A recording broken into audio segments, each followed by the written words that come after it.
sweet. So we're talking about different crafting ideas, and before you guys go, oh gosh, that's so like not me, hold on a second, because Eric's son knits. It's something that is smart because it helps your brain think faster. That's right. Right? And they taught him how to knit. All the kids learned like first, second grade just to, get more dexterity for writing and art and all that kind of stuff. Coordination, hand-eye stuff. Yeah, it's pretty cool. See, so don't be dissing that because there's some value there, and we know that crafting is going to be good for your health and help you de-stress and feel happier and not as blue if there's something sad going on around in your life. So what about some of these things you could do in an afternoon? I love the idea of having these mercury glass candle holders. They're all the fashion right now. You see them a lot in some of the really fancy smancy like cooking supply stores, right? Right. But you can do it yourself. And so you could very inexpensively buy some of these little glass votives. And I mean, you can get them anywhere, right? But the idea is you can get the actual mercury paint technique by going to good old Michael's or the art supply store, and there's an actual product that you can buy, and it's simply a spray-on. It's called Looking Glass, and it's made by Krylon, and it's basically mirror-like paint. Yeah, it gives you sort of that. When the mirrors get aged Yeah. and they sort of, get almost multicolor, swirl, Speckly almost or- like how gasoline looks in Yeah, water. it It's got that look separates. to it. Yeah. So you can get this paint. I mean, it's so easy. It's a no-brainer. And the idea is if you're, you get the spray, but what you do first is you get water and vinegar. And you spray water and vinegar, on the glass, on the outside glass, and then you put on this other spray on top of it. And so I think that kind of enhances. Gives you the chemical reaction Yeah. to etch the glass a Yeah, little bit. it gives it kind of an even layer of the metallic spray, and then exactly. It totally does that etching effect. And then what you do is you allow it to dry for a couple of minutes, and then you gently blot the beads of water and vinegar with a paper towel, and that should lift off. But don't worry, the glass is still going to be kind of see-through. You're going to have some irregularities, but it's neat. Yeah, it gives you that old school look, doesn't it? Yeah. And then when the candle burns inside, boy, that's gorgeous. It just kind of pops through those little almost holes. as good as my candle in the bottle in the Italian restaurant, romantic candle thing. Have you ever etched glass? Because this is another great. I haven't done this. I want to do this. I've used the etching cream. You have? Yeah, it's pretty cool. And you've done it on a works. mirror, maybe? It works or- good. No, I did it on a clear glass jar. Oh, neat. Yeah, to give it the sort of old opaque look. So this is it's called etch glass cream that you get in the art store, right? And so Yeah. what do we do with that? You just kind of put it on. Yeah, you just spread it on and it It's a goes to cream. work. And yeah, it just sits on the whatever you put it on. and it eats away. It eats away the finish, and then you wipe it off, and then there you go. You reveal the finish that you want. So you could, if you wanted, you can get some of these self-adhesive shelf liners. You could use that as a stencil, let's say, to come up. Let's say if you had a hallway mirror and you wanted to put a big S on the hallway mirror, like by your entry in your Sure. front door. Yeah, right. You could have your family crest and have the big S on there, and using this etch glass cream, and then it kind of gives it like that's your personalized Sure, yeah. antique You mirror. could tape off, the area you did not want the etching to occur, Yeah. and it would have that look to it. Yeah. Yeah, it's great. Very, very cool. And again, it's super easy to work with. Just don't want to get it on your skin. oh, Just wear gloves. really? It's not terrible. It wouldn't hurt immediately, but you definitely want to wear safety gloves when you're doing it. Okay. Yeah. If you're getting ready for cooler weather, you could also turn something that's practical into a quick little crafty project. It takes, less than $15 to make. You turn a canvas bag inside out, and then you use a seam ripper.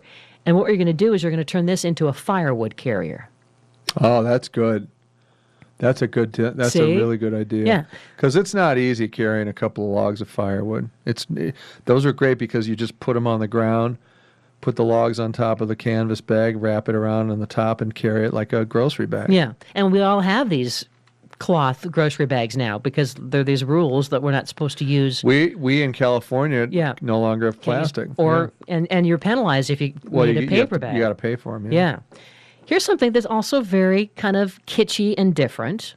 You're going to turn your front door into something that's great for the seasons, great for any time, by making a wreath. And all you have to do is go to, any of the arts and crafts stores and get the basic foundation of the wreath, right? I mean, they have wreaths that are already You mean made. like the foam Either foundation? foam, Yeah. and it has like the metal rings with the foam. Right. Or it might even take it to the next level and it may be covered with some kind of a straw-like material or Right. even moss.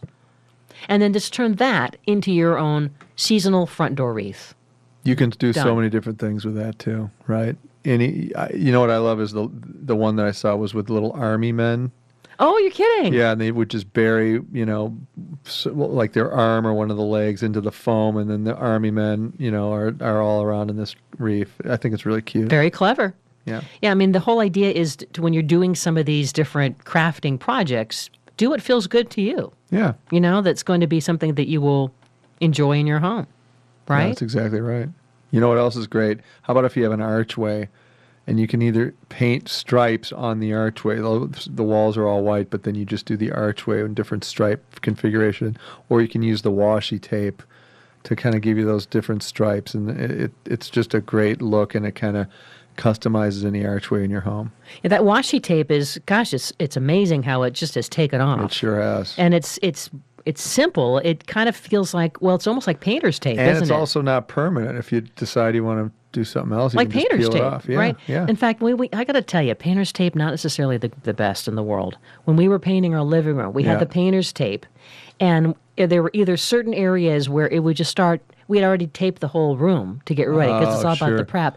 And like on the ceiling and the molding, it was already kind of drooping. Kind of drooping off. It wasn't yeah. sticking to the walls. Yeah, What's sometimes. up with that? Well, if it was it gloss that you were taping, pre-existing gloss surface, like the molding, yeah. Yeah, because it doesn't stick as well to the glossy stuff. Uh-huh. Or maybe you sometimes have to wash down the trim with TSP and let it dry before it'll stick better. So that could help. Okay, all right.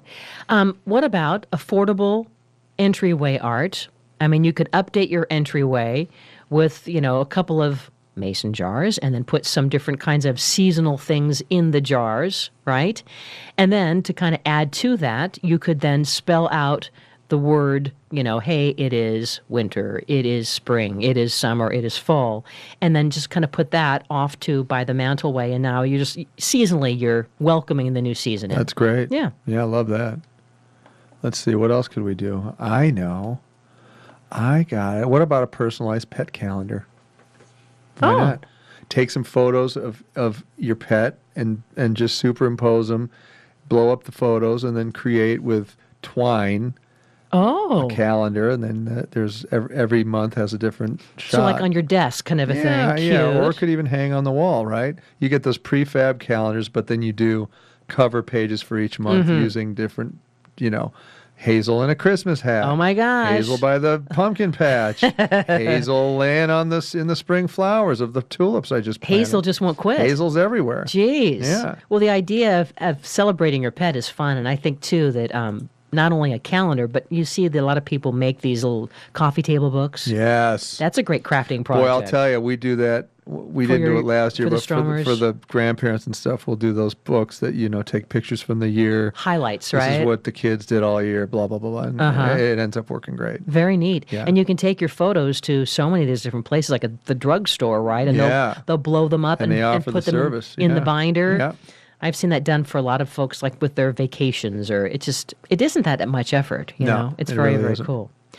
How about also thinking of ways to bring the outdoors in? I mean, again, seasonally, whatever is happening outside, if you bring some of those pieces of nature, maybe it's some dried leaves, maybe it's, it's pine cones, whatever it is outside, you put those also on your dining room table. Or you also, if you go just to the grocery store and use pieces of produce, that counts as a craft too, believe it or not. Using just certain veggies and nuts and things like that, Right. and that becomes very decorative when you combine that with, leaves or dried flowers. It just kind of feels very Well, natural. and then how can we forget the old hurricane vase? Oh, the hurricane When we vase. want to use that as a centerpiece, it can either be Every season. walnuts that don't that have the shells on them.